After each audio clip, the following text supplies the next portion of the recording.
கண்ணியத்துக்குரிய சகோதரர்களே, அலம் யஜிதுக யதீமன் ஃபஆவா, அல்லாஹ் உங்களை ஒரு அனாதையாக இருக்க காணவில்லையா? நபிகளார் பிறக்கிற நேரம் தந்தையை இழந்து தந்தை அப்துல்லா மௌத்தாக இருக்கிறார். அப்பா தான் பராமரிக்கும் பொறுப்பில் இருக்கிறார். ஆமினா பிள்ளையை பெற்றெடுத்து அந்த பிள்ளையை தந்தையிடத்திலே சொல்வதற்கு தந்தை இல்லை, அந்த அப்பாவிடத்திலே எடுத்து செல்கிறார்.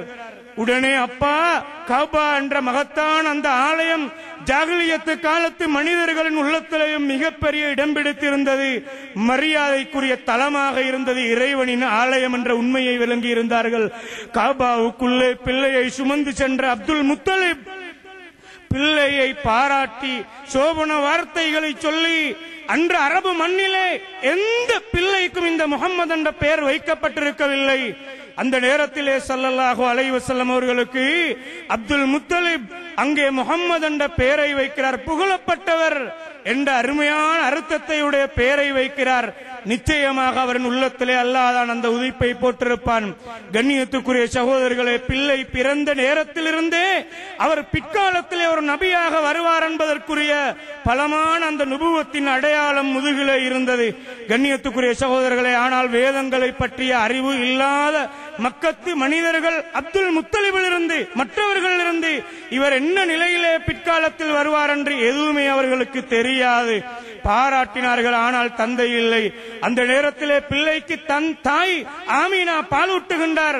ஒரு வாரம் பாலூட்டிவிட்டு அதற்கு பின்னால் அபூ லஹபுடைய அடிமை ஒருவர் இருந்தார். ஹம்சா ரலியல்லாஹு அவர்களுக்கும் ஏற்கனவே பாலூட்டிய ஒரு பெண்மணிதான். சுவைபா என்ற பெண்மணி இடத்திலே பாலூட்ட கொடுக்கிறார். அந்த நேரத்திலே அந்த பிள்ளைக்கு அந்த சுவைபா என்ற பெண்மணி பாலூட்டினாலும் அன்றைய காலத்திலே நாட்டுப்புறத்து உடல் வலிமையும் நல்ல ஆரோக்கியமும் நல்ல சூழலும் நல்ல வார்த்தைகளையும் பிள்ளைகள் கதைக்க வேண்டும் என்பதற்காக நகர்ப்புறத்து மக்கள் நாட்டுப்புறத்து மக்களிடத்திலே பாலூட்ட கொடுப்பார்கள். அந்த நாட்டுப்புறத்து பெண்கள் பாலூட்டுவதையே தொழிலாக கொண்டு இயங்கியவர்கள். அன்று பனூ சஅத் கோத்திரத்தார்களை சார்ந்த பெண்கள் கூட்டம் தங்களின் கணவன்மார்களோடு குறைஷி மக்கள் நகர்ப்புறத்திலே இருக்கிறார்கள்.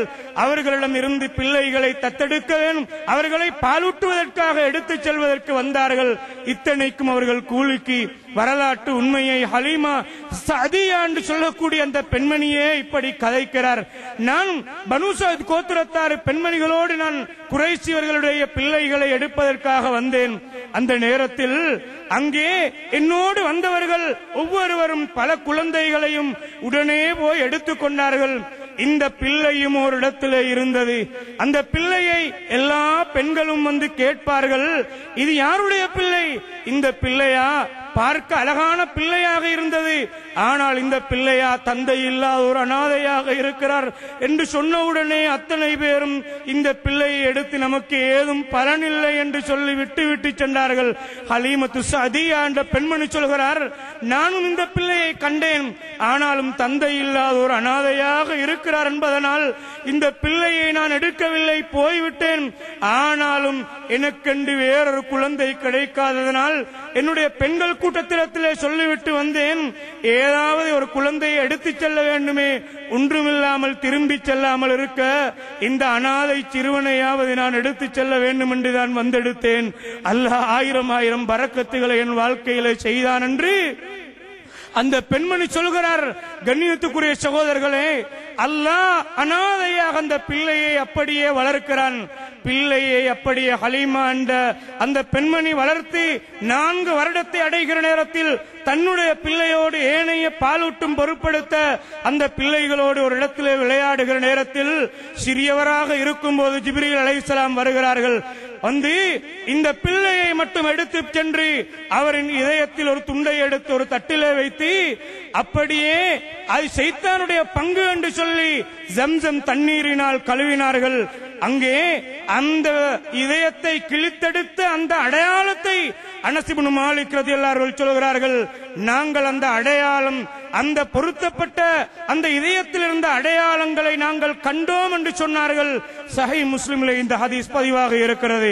இது யதார்த்தமாக, இது உண்மையிலேயே நடந்தது. இது கனவில் என்பதல்ல, நபிகளாரின் வரலாற்றில் நிச்சயமாக இது நடந்தது. அன்பார்ந்த சகோதரர்களே, இப்படியே பிள்ளையை அழைத்து சென்றவுடனே அந்த பிள்ளையை இப்படி அழைத்து சென்றதை கண்ட அந்த ஏனைய பிள்ளைகள் ஹலீமா என்ற பெண்மணி இடத்திலே போய் சொல்ல, அவர் மிகவுமே இந்த பிள்ளைக்கு ஆபத்து வருமோ என்று பயந்து உடனடியாக தாயை அழைத்து பிள்ளையை பாரம் கொடுத்தார்கள். பிள்ளை 6 வயதை அடையும் வரைக்கும் தாயிடத்திலே வளருகிறார்கள். திடீரென்று ஆமினா என்ற அந்த பெண்மணிக்கு அவருடைய கணவரின் அந்த கபரு மதீனாவில் இருந்தது. 480 கிலோமீட்டர் தொலைதூரம் செல்ல வேண்டும். உடனே அந்த சுவைபா, அந்த உம்மு ஐமன் என்ற அவரின்கே இருந்த அந்த அடிமை பெண்ணையும் அடுத்தது அப்துல் முத்தலிபையும் அழைத்துக் கொண்டு மதீனாவுக்கு சென்றார்கள்.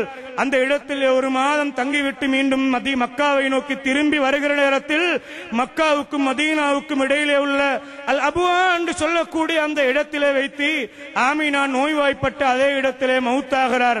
கண்ணியத்துக்குரிய சகோதரர்களே, சிறிய வயது அனுபவங்கள் வருகிற நேரத்தில் தாய் இல்லை, தந்தை இல்லை. அவர்களுடைய யதார்த்த நிலை முடிவானது. அல்லாவின் விதிக்கு அப்பால் எங்களுக்கு ஒன்றுமே கதைக்க முடியாது. ஹதீஸில் உள்ள சத்திய வார்த்தைகளை தவிர எதுவும் நமக்கு நாவசைத்து எதிராக பேச முடியாது.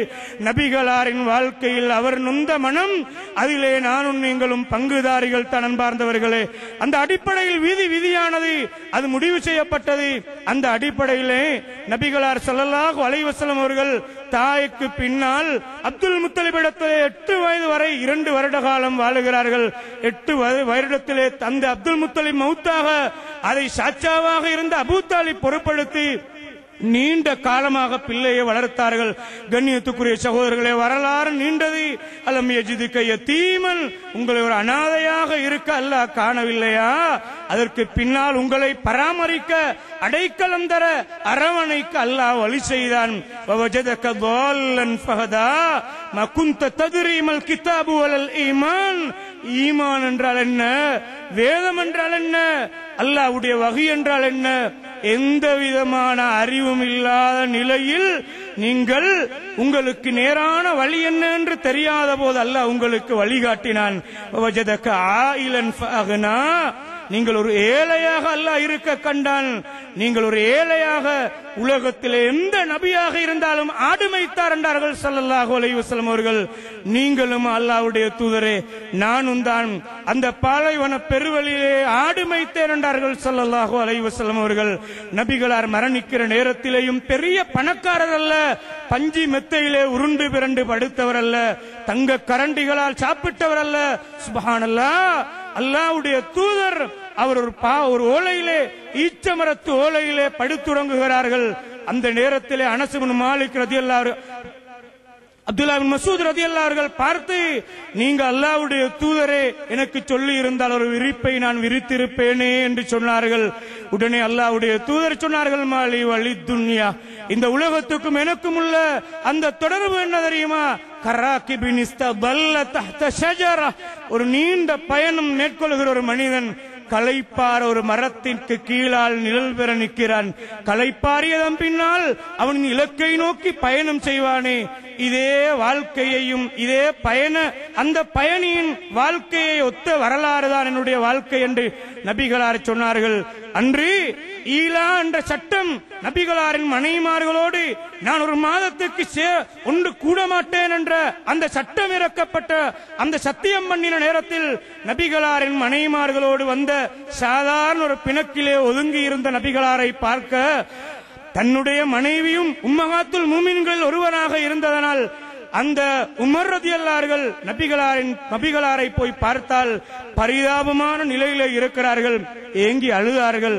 அல்லாஹ்வுடைய தூதர் ஸல்லல்லாஹு அலைஹி வஸல்லம் அவர்களை பார்த்து, இந்த உலகத்தில் ஒரு நபியாக நீங்கள் இருக்கிறீர்களே, பாரசீக மன்னர்கள் எல்லாம் பஞ்சை மெத்தையிலே உருண்டு பிறண்டு படுக்கிறார்கள், நீங்கள் இந்த நிலையிலே இருக்கிறீர்களே என்று சொன்னவுடனே ஆத்திரத்தோடும் கோபத்தோடும் முகஞ்சிவந்த நபிகளார் உமர் ரலியல்லாஹு பார்த்து, என்ன உமரே, நீங்கள் அவசரப்படுகிறீர்கள், அவர்கள் இந்த உலகத்தை அனுபவித்துக் கொண்டிருக்கிறார்கள்.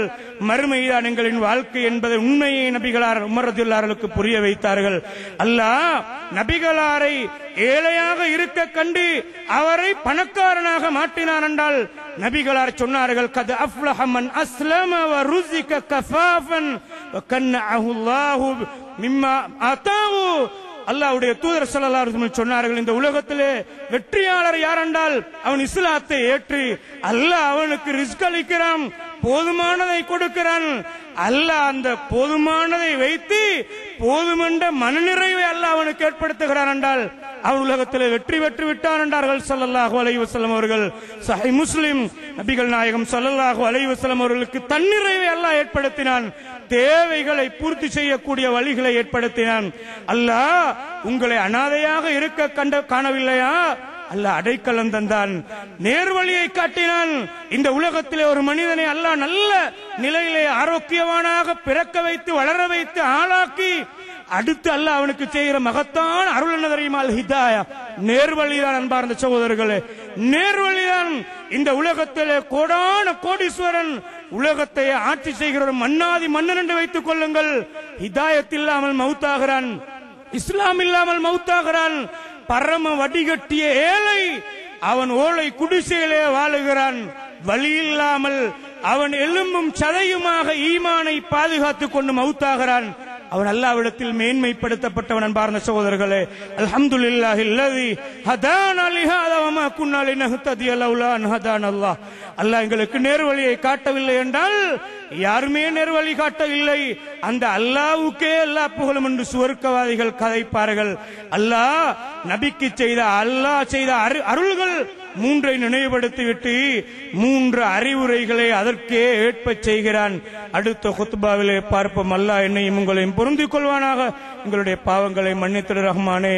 நாங்கள் பலவீனமானவர்கள், யா அல்லாஹ் ஈமானோடு மௌத்தாகும் நல்ல பாக்கியத்தை எங்கள் எல்லோருக்கும் தந்தருள்வாயாக. வ ஆகிரு தஅவானா அனில் ஹம்துலில்லாஹி ரப்பில் ஆலமீன்.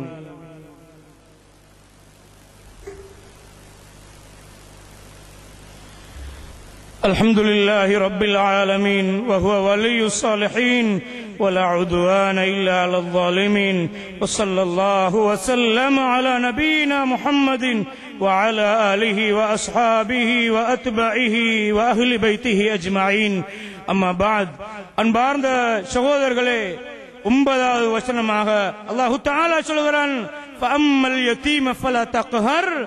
ஆகவே நபியே, நீங்கள் ஒரு அனாதையாக இருக்க அல்லாஹ் உங்களுக்கு அரவணைப்பு தந்தான்.